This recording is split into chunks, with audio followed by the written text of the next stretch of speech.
ये कितनी सही रिसर्च है ना कि लड़कियां बहुत जल्दी मैच्योर हो जाती हैं और लड़कों को मैच्योर होने में बहुत वक्त लगता है और कुछ कुछ केसेस में तो वो मैन चाइल्ड बन के रह जाते हैं, जिंदगी भर मैच्योरिटी तो आती नहीं है। मैं बात कर रही हूँ यहाँ पर विशाल नायक की नहीं, रणवीर सिंह की, जिसने अपने रीसेंट इवेंट में एक नया कारनामा कर दिखाया है, जिसके लिए I want to give you touch. हाँ, और इसी वजह से मैं कोई रिस्पॉन्स नहीं दूंगा, वरना मैं बहुत कुछ बोल सकता था। देखो मैं पहले ही बोल रही हूँ, रणवीर सिंह मुझे बहुत पसंद है, मुझे उसकी अदाकारी, उसकी परफॉर्मेंसेस, मतलब जो वो डायलॉग, स्क्रिप्टेड डायलॉग्स बोलता है वो बहुत अच्छे बोलता है। तो मैं रणवीर सिंह की तरफ से ऑलरेडी आपसे माफी मांग लेती हूँ, क्योंकि ये वीडियो देखने के बाद आपको भी उस पर उतना ही गुस्सा आने वाला है जितना इसको आया। मैंने कंट्रोल करके रखा है इसको, तो आइए दिखाते हैं आपको वीडियो। पहले स्टेज पर नीचे गया, राइट? अब मुझे पता नहीं कि क्रोनोलॉजिकल ऑर्डर में कौन सा पहले है कौन सा बाद में है, नो, तो पर पहले जैसे स्टेज पे आया वो नाचते हुए फुल एनर्जी में आया, फिर उसने देखा कि नीचे रजनीकांत बैठे हैं, ऋषभ बैठे हैं, तो he went and hug Rishabh Shetty and Rajinikanth को भी उसने और ये प्रणाम फिर किया। इनअप्रोप्रिएट तरीके से इतने ब्यूटीफुल जेस्चर को, जो डेटी का पोर्ट्रेयल ऋषभ शेट्टी ने स्क्रीन पर ओह, जब दिखाया था, पता है मैं नॉर्थ से आती हूँ, मैं इन चीजों से बिल्कुल रेजोनेट नहीं करती, पर जो उसने गॉड का पोर्ट्रेयल दिखाया ना, पता नहीं मेरे अंदर की भी डिविनिटी कहाँ से बाहर आ गई ना, वो सो ओवरवेल्म स्क्रीन में फिल्म देखते हुए। करेक्ट। ऋषभ शेट्टी के लिए रिस्पेक्ट जो है ना, मतलब बाय मेनी फोल्ड बढ़ गई। ये इजी नहीं है, बिकॉज वो एक्चुअल जब दही बात है, जैसे मैं वो बेल्ट से आता हूँ, मैंगो रोड पी के यहाँ से, तो हमारे गांव में जब किसी की शादी होती है, कोई अच्छा फंक्शन होता है या बड़ा फंक्शन होता है, तो हम ये पर्टिकुलर इवेंट जो बोलते हैं भूतकोला, वो हम परफॉर्म करवाते हैं। स्पेशल लोग होते हैं उसके लिए, जो उनके लिए जो वो लोग ही कर सकते हैं, और उसमें वो रात भर परफॉर्मेंस होती है, और उसमें सच में दैव आता है। वो उनकी बॉडी में, उनके हाव भाव में दिखता है कि आप 6 घंटा वो डांस कर रहे हैं दैव की तरह, एंड दे आर कॉलिंग दैव in their body, in their soul.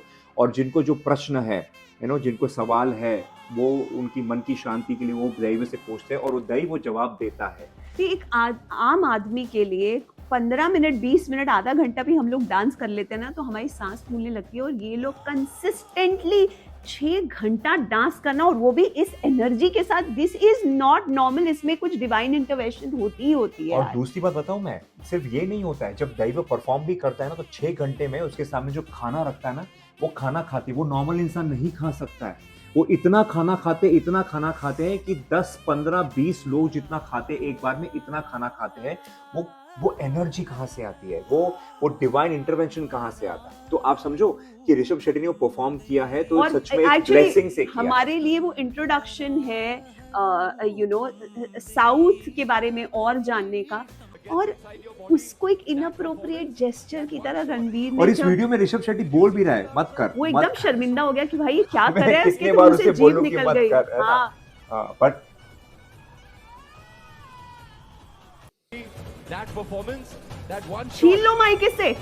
Did you see Kantara, sir? You saw it? What shot that he gave? That one. I can't even see this. Female ghost?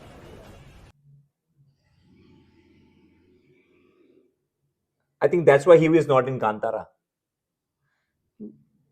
He's इतनी actually beautiful mimicking it. Performance It को is so ना wrong. इसने कितना छोटा See कर यार, दिया। मुझे लगता है, देखो इंडिया में है ना, हर धर्म के लोग, हर प्रथा के लोग हैं, हर रीजन में अपना अपना एक बिलीफ सिस्टम है डाइवर्सिटी इन द मोस्ट है ना? ब्यूटीफुल फॉर्म है। मतलब जैसे साउथ में ना क्षेत्रपाल बोलते हैं, जिस मूवी में दिखाया, क्षेत्रपाल मीन्स जो एरिया है ना, वो एरिया को प्रोटेक्ट करने वाला दैव या भगवान होता है। और उसमें अलग अलग फॉर्म होते हैं, पंजुर्ली है, गुलिगा है, जिसमें जैसे रणवीर सिंह लेडी घोस्ट बोल रहे हैं, वो लेडी घोस्ट नहीं है, वो चामुंडी देवी है, वो दुर्गा का फॉर्म है, वो फियर्स रूप है दुर्गा देवी का, जो आता है डीमंस को, राक्षसों को मारने के लिए, राइट? तो आप उसको घोस्ट कैसे बोल सकते हो? Sad. It is an insult. ये शायद अनअवेयरनेस का, आई थिंक, देखो दो चीज, प्राइम एग्जांपल है। हाँ, दो चीज होती है, यहाँ तो आपको पता नहीं है, तो आप उसके बारे में कमेंट मत करो या उसका मजाक मत उड़ाना, स्पेशली जो भगवान या रिलीजियस थिंग है। या अगर आपने देखी और आपको लगता है कि मैं इस पे मजाक उड़ाऊंगा, तो मुझे शायद और कुछ कंट्रोवर्सी से कुछ फायदा होगा, क्योंकि उसकी मूवी भी आ रही है धुरंधर 2 दिन के बाद। पर आई थिंक ये जो भी है वो गलत किया उसने, क्या और कहते आई थिंक इसका सबूत, इसका एग्जाम्पल जो है वो हम यूट्यूब पे जाकर आज धुरंधर के ट्रेलर के बारे में या रणवीर की लुक जो है वो धुरंधर में, उसके बारे में इतना मेंशन नहीं है जितना उसने ये जो कर दिखाया, ये जो कारनामा कर दिया, उसके बारे में कितना मेंशन है. Everybody I think is talking about this. और बहुत से लोगों को इसने बहुत डिसअपॉइंट किया है, regardless of what reason and what district. Correct. मुझे लगता है यार हमें एक देश ऐसा है, जैसे कहते हैं यूनिटी इन डाइवर्सिटी, इतना डाइवर्स कल्चर, जैसे हम भी कभी ट्रैवल करते हैं तो हम भी हैरान हो जाते हैं कि यार यहाँ पे लोग कैसे कैसे रिचुअल्स है, कैसे कैसे प्रैक्टिस है, और कैसे कैसे अलग अलग तरीके से भगवान को पूछते या हैं. You should be ready to embrace it, not beautiful. Mock it यार. बट आई होप रणवीर को इस बात से एक सीख मिले और आई थिंक अकल उसके आए. अगेंस्ट तो केस भी फाइल कर दिया गया है हाँ, ना. और मुझे लगता है कि अपॉलॉजी लेटर भी जल्दी आएगी, बिकॉज अभी मूवी भी आई एंड है. आई होप कि अपॉलॉजी लेटर सिर्फ टाइप करके लिख नहीं दिया रणदीप की पीआर टीम ने. This has actually come from his heart. Yeah I hope. Ranveer, एक और करारा slap, please wake up. Yeah, I Know mean, about- you are a brilliant actor. You are a great energy on stage and everywhere in the movies. But ये चीज से आपको बचना चाहिए. This controversy is not going to help you in your career, and I really hope you get some sense out of it. What do you say? इसी message के साथ हमारा ये वीडियो यही समाप्त होता है. एंड ऋषभ शेट्टी के लिए ढेर सारा प्यार. Yeah, and also आप भी कमेंट में लिखिए जरूर कि क्या लगता है आपको इसके बारे में. Was it right? Was it wrong? And what he could have avoided. Please comment and let us know what you feel. नमस्कार. Bye. See you.